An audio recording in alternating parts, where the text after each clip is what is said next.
Mhm. What about including dates in our resume? I'll start with David.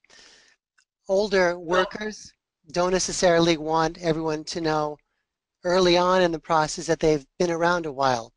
And we can certainly talk through age bias a little later in our session, but let's start with the tactic of including or not including dates in your resume that essentially date you. What's your advice on that, David?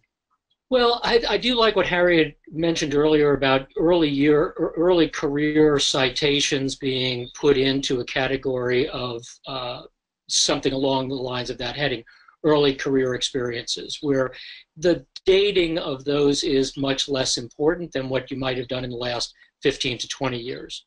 I think that, one of the requirements is a degree of transparency in this process for you as the candidate to your audience, the hiring managers and recruiters. I think inevitably they're going to find your dates anyway. And I think if they're looking for somebody who's an EVP or a managing director or a C-suite level uh, um, employee, they're not looking to hire somebody who's 35 years old.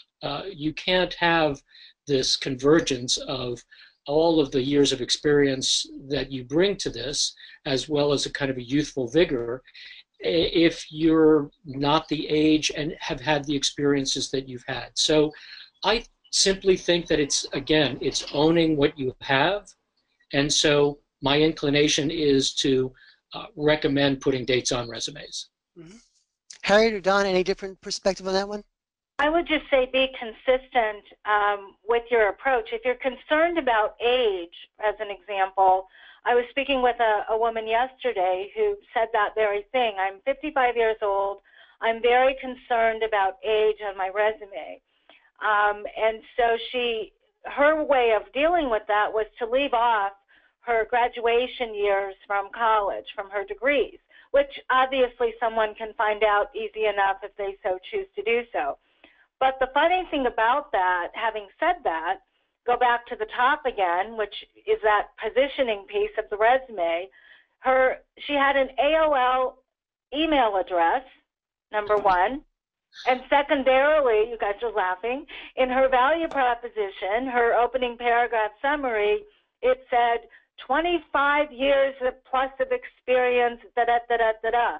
I said, on the one hand, you've shared with me, and yet there's two blatant things here that are dating you. So I would say that years of experience is one thing.